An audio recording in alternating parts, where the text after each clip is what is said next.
Olá, aqui é o professor Raimundo Silva. Vamos dar continuidade com o módulo 4, camada física. O objetivo do módulo é explicar como os protocolos da camada física, os serviços e a mídia de rede possibilitam as comunicações em redes de dados. Aqui nós temos alguns tópicos. Vamos ao propósito da camada física. Então, antes que qualquer comunicação de rede possa ocorrer, é necessário estabelecer uma conexão física com uma rede local, né? Você tem uma origem e um destino, necessitam se comunicar, trocar pacotes, trocar quadros, precisa de um meio físico para que haja essa comunicação. E essa conexão ela pode ser com ou sem fio, né? Dependendo da configuração da rede. Geralmente se aplica se você está considerando um escritório corporativo ou uma casa. Então, as placas de rede, NIC, conectam o dispositivo até a rede. Alguns dispositivos podem ter apenas uma NIC, enquanto outros podem ter várias, com fio, sem fio, etc. Nem todas as conexões físicas oferecem o mesmo nível de desempenho. Bom, então, observando aqui essa figura, onde eu tenho um web server e um web client, ou seja, um cliente da web que vai solicitar alguma coisa para o servidor, nós aqui, relembrando algumas aulas passadas, observamos o processo aqui de encapsulamento, onde os dados que vêm das camadas superiores vão ser segmentados, né, em pacotes, aqui no caso TCP, vão ser empacotados em IP e vão ser enquadrados em um quadro Ethernet, né? Dados, segmentos, pacotes, quadros. Finalmente, eles vão ser colocados no meio, se tornando zeros e uns, que seriam os bits. Tá? Então, a camada física transporta bits através de mídia de rede. Ele aceita um quadro completo na camada de enlace e codifica uma série de sinais.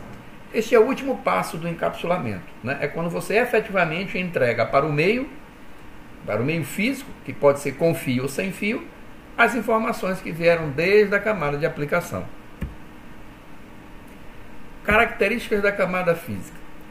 Então, se a gente observar que as 7 camadas do modelo OSI, a camada física, obviamente, ela se encontra aqui como a camada de número 1, a camada mais baixa. É ela que vai efetivamente entregar as informações em forma de zeros e uns, sinais e codificações para o meio físico. Então, a gente observa que a camada física ela está muito ligada com a camada de link de dados. Observa aqui que ele faz uma amostragem, ele grifa aqui, dizendo que a funções da camada física envolve a camada física, mas parte da camada de enlace. Isso fere um pouco o modelo de camadas, aonde cada camada é independente da outra e suas funções são completamente distintas uma das outras. Mas na camada física há uma interação muito forte da camada física com a parte mais baixa da link de dados, que é a camada MAC. Tá? Então aqui nós temos algumas instituições que regulamentam essa camada física, como a ISO, a TIA-EIA e assim por diante. Os padrões da camada física abordam 3 áreas funcionais: os componentes físicos, né, conectores, cabos, a codificação, como vai ser codificado e como vai ser sinalizado, porque uma coisa é o código, né, outra coisa é a sinalização. Um exemplo, acredito que vocês conheçam o código Morse, né? O código Morse é usado na telegrafia, né? Ele usa o ponto e o traço para fazer o envio das informações, ponto e traço. Muito similar à digitalização, hoje aos sinais digitais, que é 0 e 1, que é presença e ausência de energia. Muito bem, então essa é a codificação, digamos assim, do código Morse, um ponto e um traço. E a sinalização, como vai ser sinalizado? Através de luz, através de som, através de luz, um facho de luz, uma luz, um facho maior, e assim, com maior tempo ligada seria o traço. Um lampejo é o ponto, essa é a sinalização, né? Então, se fosse o som para codificar o código Morse, uma buzina segurada durante aí uns 2 segundos seria o traço, uma buzina breve seria o ponto. Então, uma coisa é a codificação, outra coisa é a sinalização, né? Como você vai pegar o código e transformar ele em sinais. E o componente físico é como vai efetivamente conectar, ligar né, os diversos equipamentos. Então, os componentes físicos são dispositivos de hardware, eletrônicos, meios físicos e outros conectores que transmitem e transportam os sinais para representar os bits. Os componentes de hardware, interfaces conectores, materiais de cabo, projeto, etc. Codificação. Então, eu tenho aqui, por exemplo, um exemplo de uma codificação onde ele está representando zeros e uns. Né? Você observa aqui que o zero vem de uma voltagem positiva, né? E desce até uma voltagem negativa.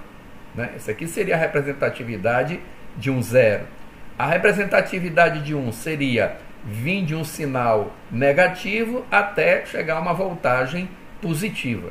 Este seria um exemplo de uma codificação. Observe que o zero ele é sempre codificado da mesma forma, ó, né? E o 1 também é sempre codificado da mesma forma. Sinalização.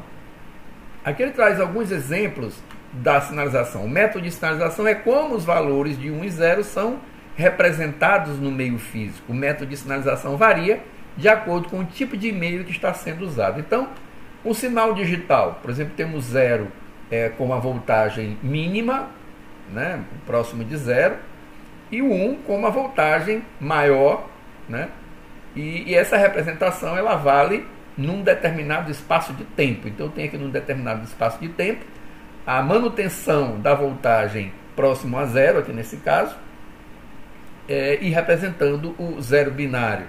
E o 1 binário representado por uma voltagem maior, mantida pelo mesmo espaço de tempo.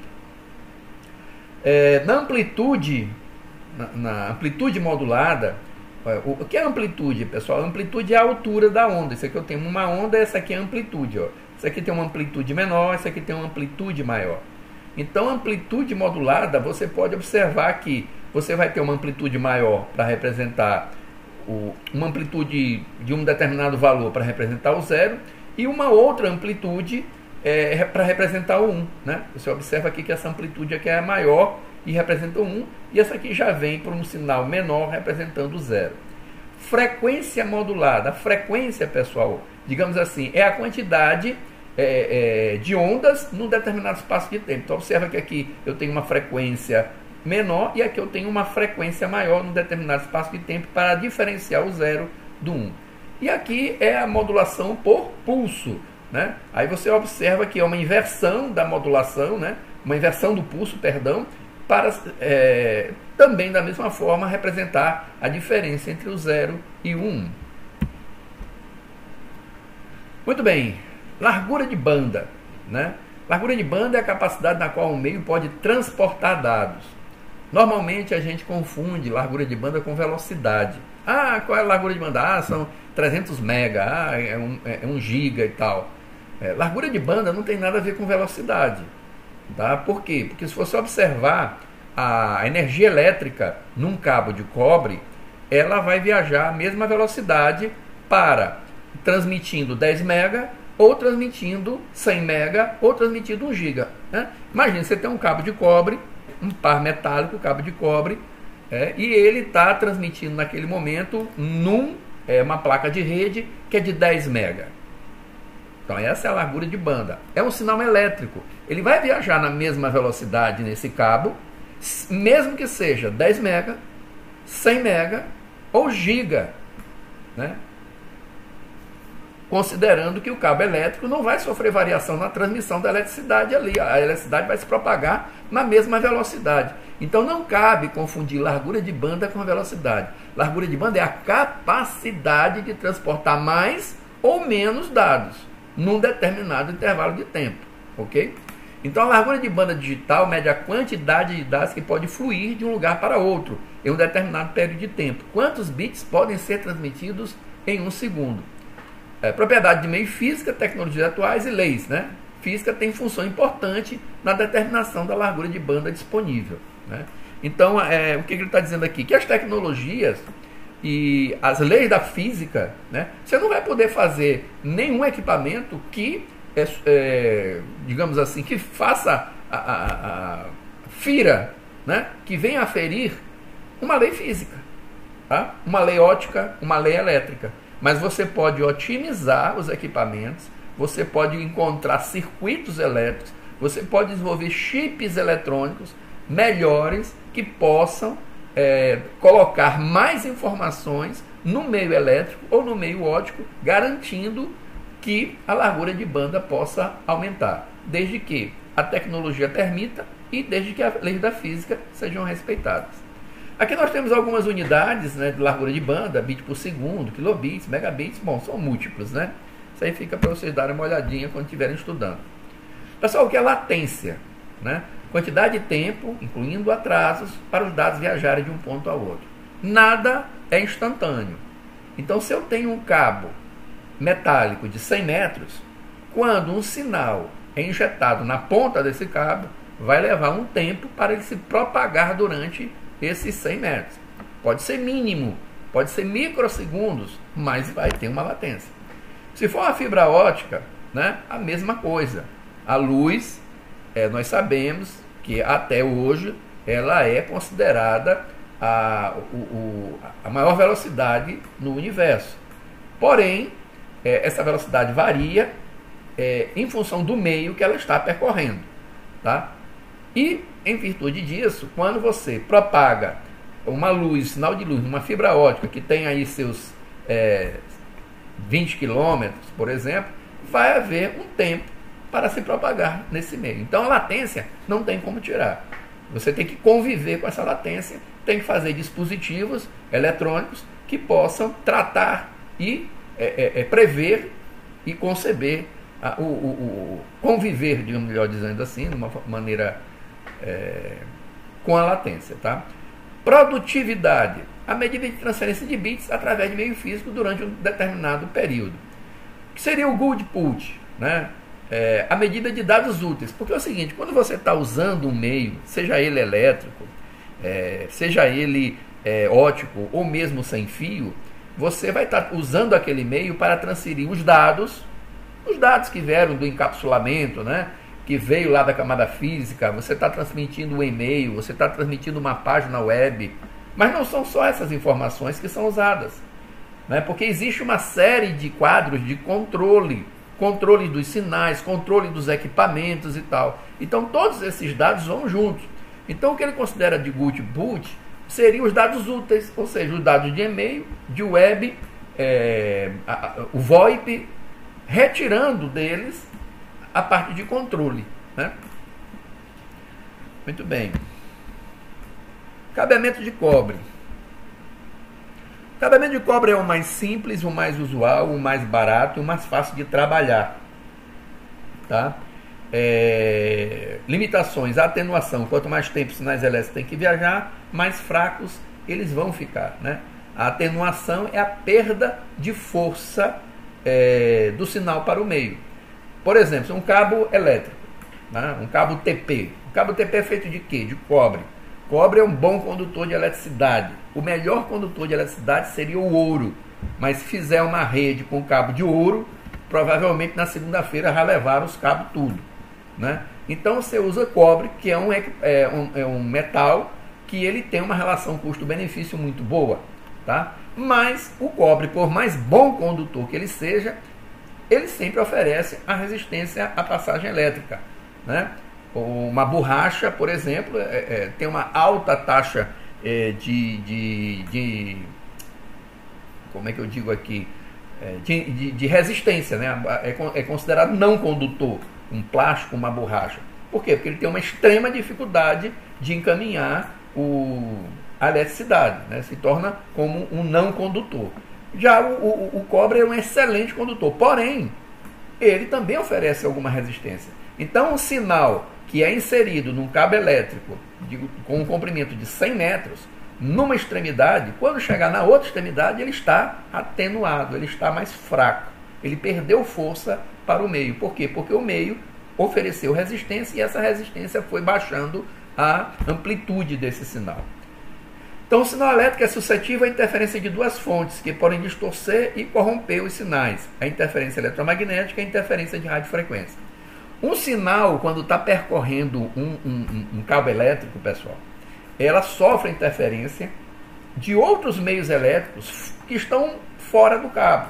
Por exemplo, um cabo de cobre, um cabo TP que está passando perto de um ar-condicionado, de um compressor do ar-condicionado. Aquele compressor, quando ele entra funcionando, ele consome uma energia muito forte e gera uma interferência eletromagnética muito forte. Se você estiver passando um cabo TP perto de sinais de rádio, né, de interferência de radiofrequência, também ele pode sofrer interferência. O que é essa interferência? Ora, um sinal que é 0 e que é 1, sofrendo a adição de sinais eletromagnéticos ou de radiofrequência, podem mudar o seu sinal. Aquela onda que a gente verificou, que era uma onda quadrada, ela pode ficar distorcida. Quando chegar no destino, o destino pode não compreender que sinal é aquele, porque ele foi corrompido por interferências externas ao cabo. E outro é o crosstalk. O que é o crosstalk? O crosstalk eu vou deixar para vocês darem uma pesquisada, porque eu coloquei isso lá no fórum, tá?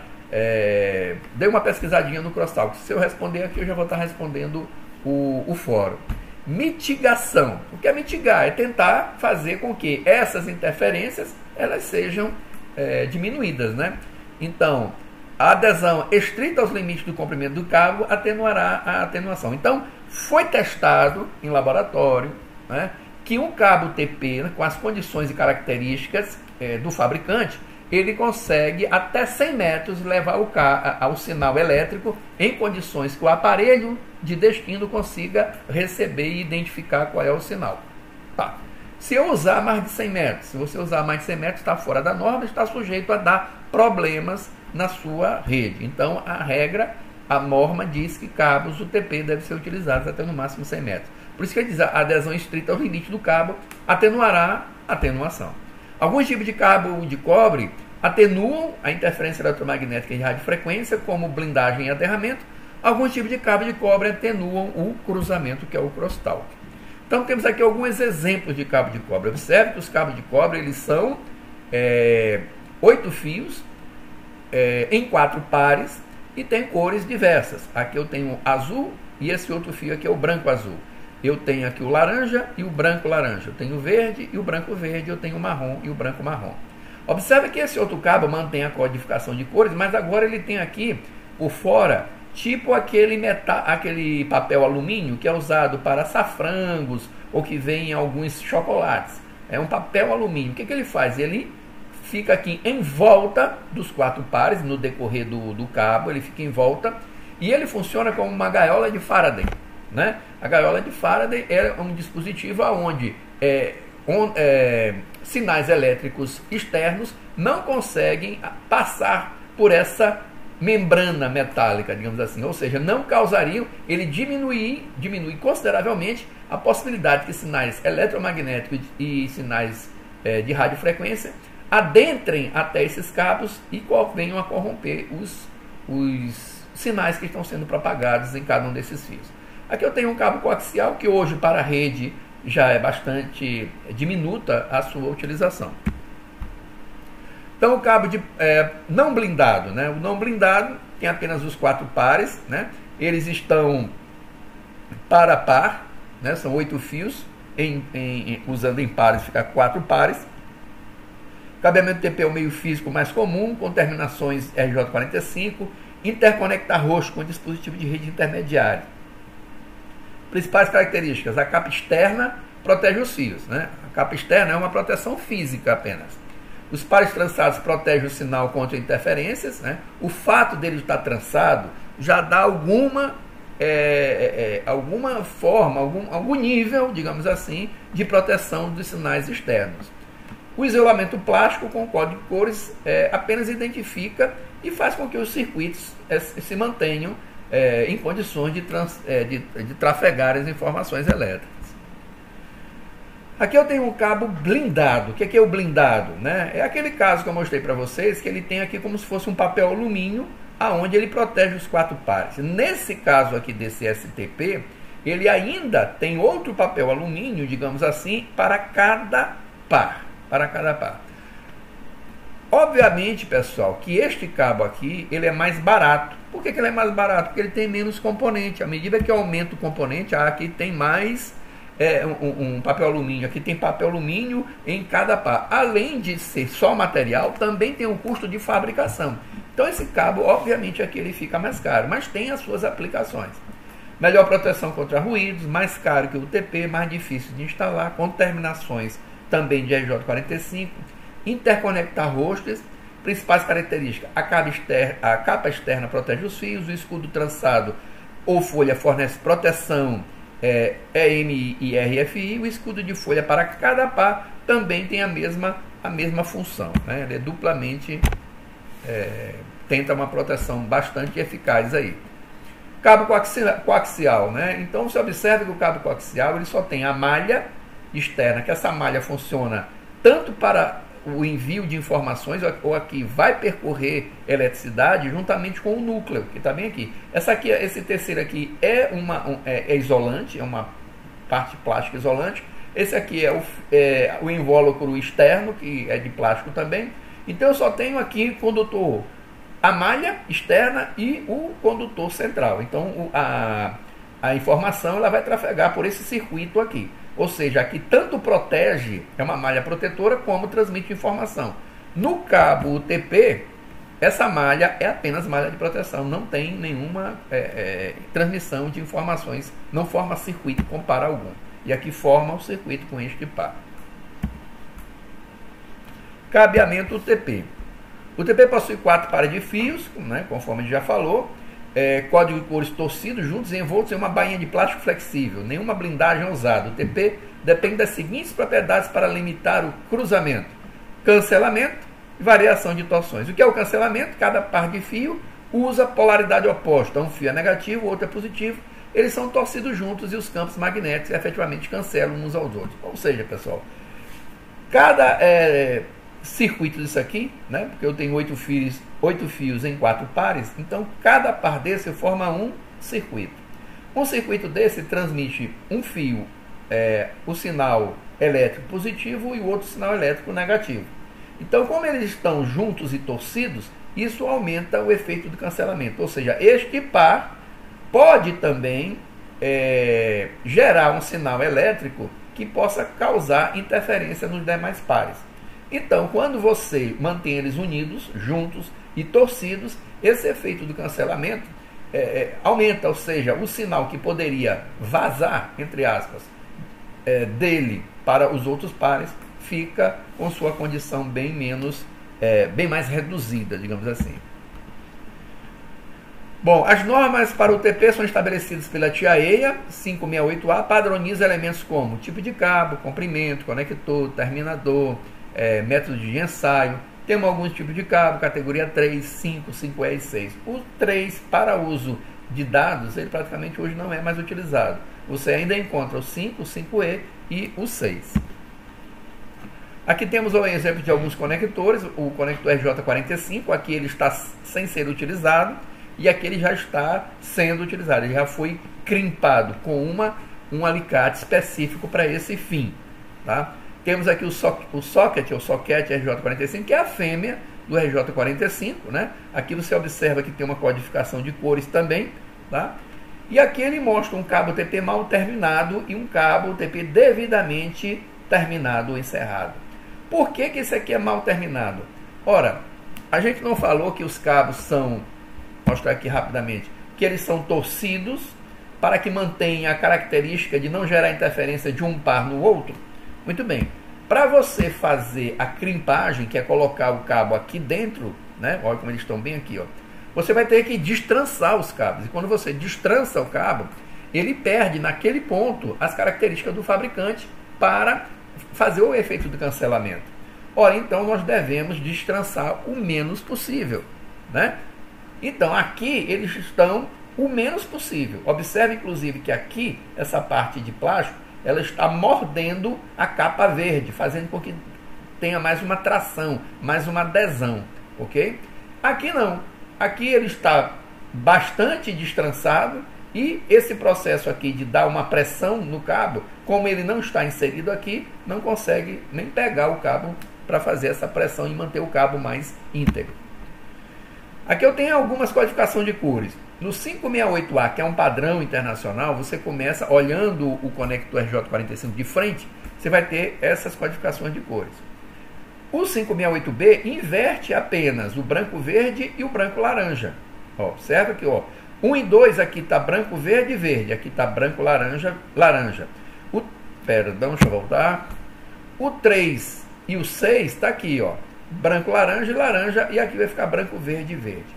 Quando é que eu uso um ou outro? Você pode usar na sua rede toda, usar esse padrão, 568A. Ou você pode usar na sua rede toda o 568B. Quando você constrói um cabo com as duas pontas 568A ou 568B, nas duas pontas, você tem um cabo direto. Quando você faz de um lado 568A e do outro 568B, você tem um cabo cruzado. Onde é que eu uso o cabo cruzado? De switch para switch, de um computador para outro computador, de um roteador para o outro roteador. E o direto, normalmente nos outros locais na rede. O cabo rollover é um cabo proprietário Cisco, específico, com algumas características, vocês dêem uma olhadinha no material.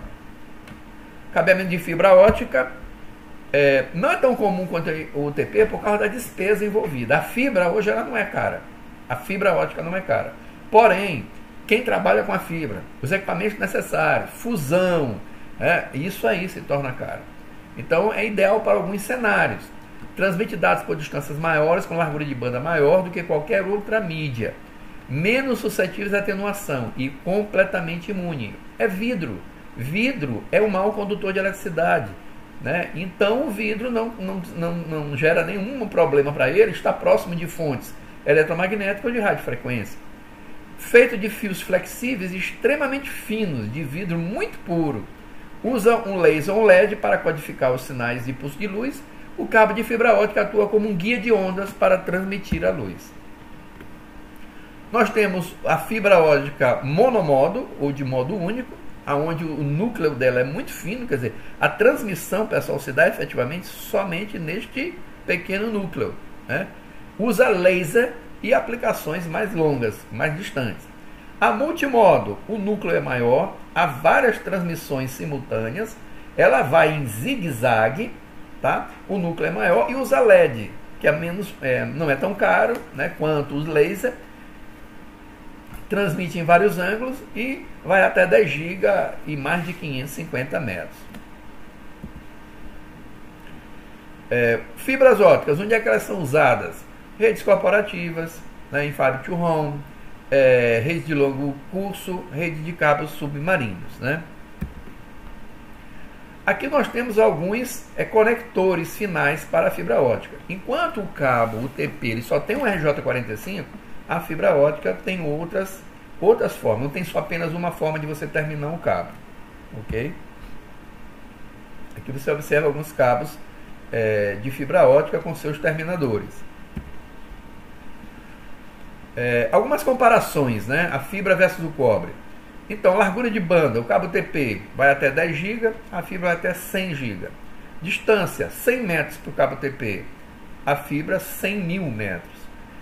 Imunidade e interferência, os sinais de interferência eletromagnética e de radiofrequência. O TP relativamente, a fibra totalmente. Perigos elétricos, tem a possibilidade do TP? Sim, é metal, A fibra totalmente imune, porque é vidro, é um mau condutor, Custos da mídia e conectores. O UTP é bem baratinho, a fibra já vai ficar mais cara. Habilidades, menor. Qualquer pessoa aí com um curso aí no YouTube aprende rapidamente a fazer um cabo, a crimpagem de um cabo, pelo menos isso. Já na fibra já é mais complicado. Você precisa de uma especialização maior. Precauções de segurança, menor. Na fibra tem que ter mais cuidado. Você pode estar trabalhando com laser. Você não pode olhar no laser, você com o risco de ficar cego. Você pode se ferir com o vidro nas pontas, na hora que estiver fazendo um cabo. Então, ou seja, trabalhar com fibra ótica exige um técnico especializado. No UTP também exige um técnico especializado, mas é mais fácil e mais rápido e menos oneroso para poder trabalhar. Mídia sem fio. Ele carrega sinais eletromagnéticos que representam dígitos binários usando frequência de rádio. Algumas limitações do wireless: área de cobertura, interferência, segurança e WLANs médias compartilhadas. Operam em Half Duplex, o que significa que apenas um dispositivo pode enviar e receber por vez. A segurança sem fio, a segurança tem que ser mais exigida, porque para alguém pegar o teu sinal numa rede cabeada, ele vai ter que encontrar um ponto de rede, e esse ponto de rede tem que estar liberado. Na rede sem fio, o sinal está em todo lugar que a pessoa estiver próximo do ponto de transmissão. Interferência é muito mais suscetível à interferência, porque micro-ondas, lâmpadas fluorescentes, quando tem um reator, tudo isso pode causar interferência. Nós temos alguns padrões de rede sem fio. O Wi-Fi, que é a rede sem fio mais comum utilizada, é 802.11. Temos ainda o Bluetooth, que é 802.15. O WiMAX, que é 802.16. O WiMAX ele veio para o mercado, mas ele não teve uma grande adesão. E temos também o 802.15.4, comunicações com baixa taxa de dados e baixo consumo. Para você usar uma rede sem fio, você vai ter que ter a figura de um access point e adaptadores de placa de rede sem fio. Normalmente é muito comum em nossas residências, quando a gente contrata um serviço de uma operadora, ela vai entregar o teu roteador com um também access point junto, ou seja, os equipamentos vieram todos num único dispositivo. E aí fica a cargo de você ter um dispositivo, um laptop, um notebook ou seu próprio celular, para, usando o adaptador de rede sem fio que tem desses equipamentos normalmente hoje, fazer acesso à tua rede sem fio. Aqui temos algumas atividades. Ficamos por aqui, até um outro encontro.